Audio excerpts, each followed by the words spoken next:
Okay, let's talk about AI and what are we actually paying for? Because we are at this really interesting inflection point where there's 8 million AI options and everyone wants you to sign up for something. So I thought I would do a quick video sharing with you what I am paying for, what we are paying for as a business when it comes to AI. I don't know if this will be an exhaustive list. I might forget something, but I thought I would share what we're spending money on because I'm a small business owner and there's not a great money tree outside and we have to be conscious of budget. So in no particular order, ChatGPT, number one. I've been paying for ChatGPT since probably the beginning. ChatGPT came around, I believe it was November 2022. December of 2022, I was like, yes, take my money.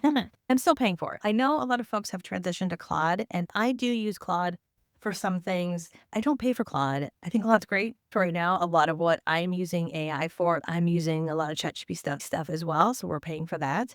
I'm also paying for Google tools. So we have a professional Google account because our website's hosted with Google, our email's hosted with Google, which means we are also paying for Gemini. So between ChatGPT and Gemini, I'm able to get done a lot of what I want to do with AI. Now, I realize with Claude, there is a lot I probably could be doing, but I'm going to be completely transparent here. But I don't necessarily want to do that right now. And maybe I will regret saying that. And maybe that's costing me more time. But right now, with my comfort level in terms of AI, I'm going to be really honest. I have some conflicting feelings about AI. I think it's not going away anytime soon. But I think there's some ethical concerns that a lot of us have about AI. I am paying for ChatGPT and Gemini primarily to help optimize my content. I put out a ton of content across multiple platforms, and both ChatGPT and Gemini have helped me optimize my content in terms of keywords, titles, thumbnails, SEO, and getting found in the search engines. I've been putting out content for 14, 15 years. We've been in business 14 years, and I've been putting out content since even before that. So I'm proud of a strong digital footprint. Over the past few years, we've been using AI tools to optimize some of that content and also going forward, what that looks like. I'm curious what you guys will say about that in the comments below about Claude. Again, no hate to that. Same thing with Notebook LM. Notebook LM is a great tool. I do not use the paid version for that though. Although I might have the access to the paid version because that's a Google tool and we do pay for Google, which is included in Gemini. So I'm gonna look into that. Can I record this video? Okay, Canva. Not surprising. I'm like a Canva power user. I love Canva. I've been using it forever, ever since it came out. Some of the AI tools. Okay, so I do pay for Canva. I love the branding. I love the brand kit that you can get with Canva. I feel like that's a game changer right there. If you're a Canva user and you're a paid Canva user, I don't need to sell you on it. But as far as AI, I love Magic Edit, Magic Erase, Magic Layers, those tools to help improve photos, to help improve video content, just for like basic editing stuff. Awesome. I don't necessarily use Canva to create AI generated images. In fact, I don't really create any AI generated images. I am primarily using AI as a time saver. So helping to write email newsletters, helping to write captions, helping to optimize my content.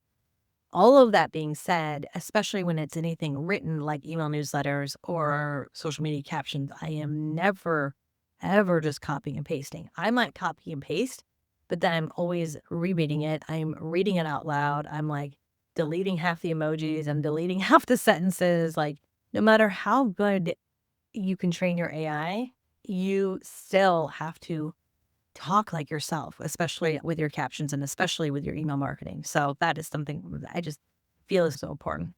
I also pay for Descript. Descript I love. I've used Descript for a couple years now. Now I record and edit all my videos. In the past, we've had an amazing team that we work with. We've worked with some great contractors over the years to help with that. As of right now, I am recording and editing all my own content. But I use Descript for a lot of my video editing because I can upload my videos. I'm not using Descript to create videos. I did a video recently where I was like, I do not think you should be creating AI videos. I don't want to see the AI version of you. I want to see you. So for Descript, the way I'm using it is I upload all my videos. I love the AI tools that are baked into Descript because I can click a button and it's going to fix the sound, right? Like right now, I'm not using a mic because I know I can fix the sound in Descript. It's going to sound great. I can extract the audio for a podcast. I can get my entire video transcribed and not have to pay a transcription fee. I can download subtitles for my YouTube. I can take out the ums and the ahs and all the extra little words. I can make it more concise. I use the AI functionality in Descript as a huge time saver. Even though I do have some ethical concerns with AI, what I go back to is how can I use it in a way that feels good for me in terms of time management so I can still show up as my true self, but use it as a way to save time. And Descript is a huge time saver. Okay, ChatGPT, Gemini, Descript. What other AI tools am I paying for? Those are kind of the big ones. I can't think if there's anything else that I pay for AI related. I do pay for CapCut. I don't use their AI tools quite that much. I really primarily just use CapCut as a video editor. So I don't know if that counts, but I do pay for that. And that's it for now. If I think of anything else, I'll put it in the caption below. Just want to share this in the spirit of full transparency. A lot of people out there are selling AI tools. We use Kajabi, and Kajabi is our platform that hosts our Get Social Smart Academy. It hosts our website. It hosts our email marketing. There are AI tools baked into Kajabi, which I also do not use as of right now. I'm not saying I wouldn't use them, but I don't use them right now. But we do pay for that. So what are we paying for? That's one of the things we do pay for. And Zoom. Again, I'm not really using the AI functions in Zoom, but we do pay for Zoom. And actually, as I'm saying this, what I'm sure you've also realized too is there's probably a lot of things that you pay for that have AI baked in. Are you using the AI functionality or not? I am curious if you wouldn't mind sharing what are tools that you're paying for, AI tools that you find are totally worth it. Let me know in the comments below. Let me know if I should upgrade to a paid version of Claude. I'm sure all of my Claude fans are going to be like, oh my gosh, how are you not paying for it yet? So let me know in the comments below. And this whole challenge of showing up as yourself and then AI, what's that inflection point? I have to say, these are conversations we're having all day long in the Get Social Smart Academy. If you are like me and you are if you are working through what your content strategy looks like and how does AI fit into that, we would love to have you part of our Academy family. It's so interesting with AI because, yes, you can go into any AI tool and get a list of content ideas and scripts and all this stuff. But as one of our longtime members recently said, he's like, but when you do that, you need the discernment.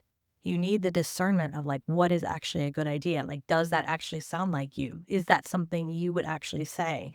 And if you don't have a trusted resource, a trusted coach, a trusted consultant, a trusted voice to help you with that, it just becomes really obvious when someone doesn't have that. It's like your clients who are just going to ChatGPT for real estate information and they have no discernment about like what's good or bad or real or not real. Not saying that to like pat myself on the back, but whether or not you choose to work with someone like me, we've been working with agents and brokers. We've been in business for 14 years. We serve agents and brokers through our Get Social Smart Academy, through webinars, through keynote speaking. It's something I'm super passionate about. And I know I'm not everyone's cup of tea. If you're looking for someone to just help with that discernment element and you like my vibe, I'd love to check out what we're doing. I'll put all the links below.